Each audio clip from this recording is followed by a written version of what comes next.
প্রাথমিক শিক্ষকদের বেতন বৈষম্য করা যাবে না।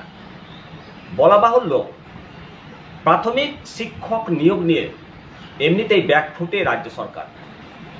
নানা দুর্নীতির অভিযোগ রয়েছে, বেতন বৈষম্যের অভিযোগ রয়েছে। ডিএলএড করার পর A category benefit date of attainment থেকে না দেওয়ার অভিযোগ রয়েছে। হাজারো অভিযোগ।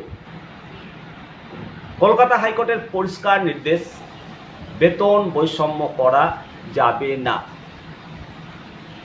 বেতন বৈষম্য করলেই শিক্ষকরা আদালতে ছুটবেন, আর সরকারকে যদি বেতন দিতে হয় কোষাগারে চাপ পড়বে। উভয় সংকটে কলকাতা হাইকোর্টে দুটো মামলা হয়েছে।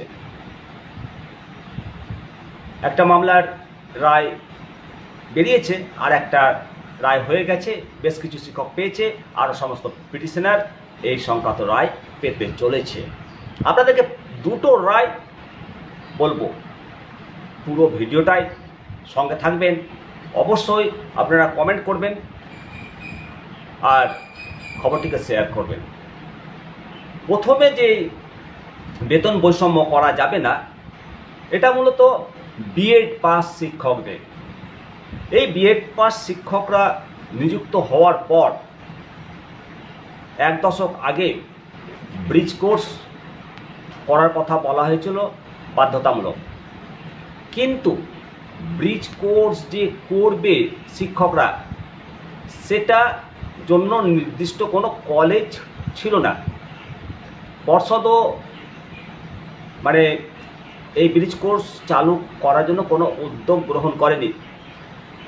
সর্বভারতীয় সংস্থা এনসিটি এটার দায়িত্ব ছিল, তারাও কোনো উদ্যোগ গ্রহণ করেনি। সুতরাং দোষ তো শিক্ষকদের নয়।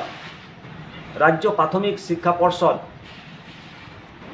ব্রিজ কোর্স করার ব্যাপারে যখন কোনো উদ্যোগ গ্রহণ করেনি, তখন পরিস্থিতিটা এমন জায়গাতে পৌঁছালো, কয়েকজন প্রাথমিক শিক্ষক কলকাতা হাইকোর্টে মামলা করলো। আর তার জেরেই কলকাতা হাইকোর্টের প্রশ্ন যে এত দিনেও ব্রিজ কোর্স চালু হলো না কেন। ফলে বেতন বৈষম্য করা যাবে না। অতিরিক্ত চাপ শিক্ষা দপ্তরের তথা রাজ্য সরকারের ওপরে। প্রশ্ন উঠছে যে এই কোর্স না করার পরেও হাজার হাজার শিক্ষক শিক্ষিকাগণ বিএড যারা উত্তীর্ণ করেছে, তারা এ ক্যাটাগরি হিসেবে তারা বেতন পাচ্ছেন। এর ফলে যারা উচ্চ বেতন পাচ্ছে, আবার 3446 জনকে মানে যারা বিএড পাস তারা এই স্কেল পাচ্ছে। তা সত্ত্বেও বেশ কিছু শিক্ষকগণ এই স্কেল পায়নি, বেশিরভাগ পর্ষদ তাদেরকে এই স্কেল দেয়নি। তাহলে একই মানে মানে পর্ষদের আন্ডারে, পর্ষদ আলাদা হতে পারে, জেলা আলাদা হতে পারে, কিন্তু নিয়ম তো আলাদা হতে পারে না। সেই জন্য সমস্ত ডিপিএসসিকে যারা এই ক্যাটাগরির মানে বেতন পায়নি, তাদেরকে এই ক্যাটাগরি বেতন দিতে হবে, কাউকে বঞ্চিত করা যাবে না। এখানে আপত্তি কিসের? যারা মামলা করেছেন তারা এই ক্যাটাগরি স্কেল দেওয়া হোক, এই নির্দেশ কলকাতা হাইকোর্টের। আসলে যে এক যাত্রায় পৃথক ফল হবে কেন, এটা প্রশ্ন মামলাকারীদের। এই ক্যাটাগরি স্কেল পেতে বিএড উত্তীর্ণ প্রাথমিক শিক্ষকরা কলকাতা হাইকোর্টে মামলা করেছেন। তাদের অভিযোগ যে যোগ্যতা সমান হওয়া সত্ত্বেও রাজ্য সরকার উচ্চ হারে বেতন দিচ্ছে না। তাহলে আমাদেরকে দিচ্ছে না, আবার অন্য কেউ পাচ্ছে, এক যাত্রায় পৃথক ফল। এটা তাদের কী অপরাধ?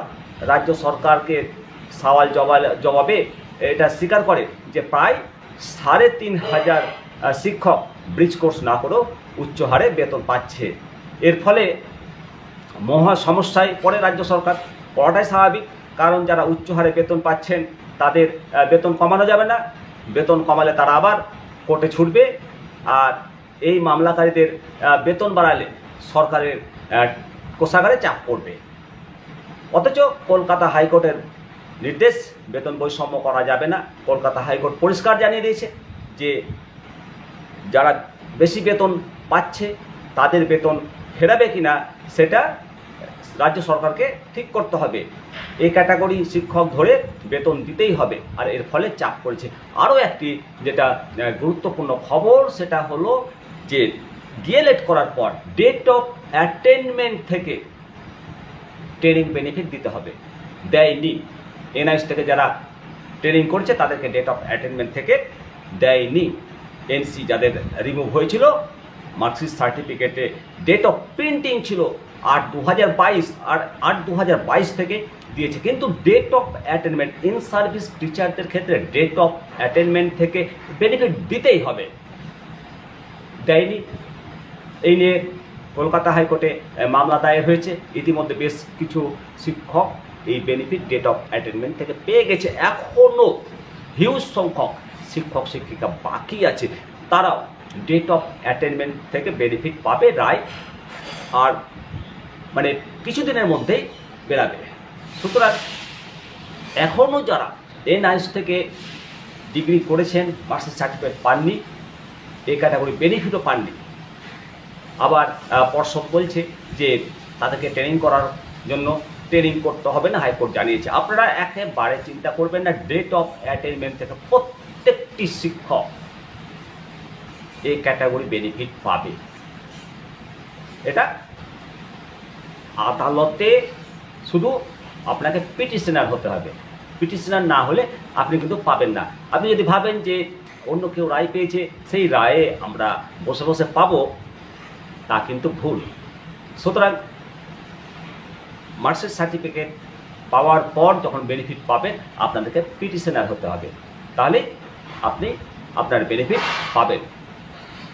বাড়িতে বসে থাকলে পাবেন না। যেমন বিএড যারা করেছিল তারা নিজেদের অধিকার ছিনিয়ে নিল, আপনাকেও নিজেদের অধিকারটা শুধু ছিনিয়ে নিতে হয়, ব্যাস।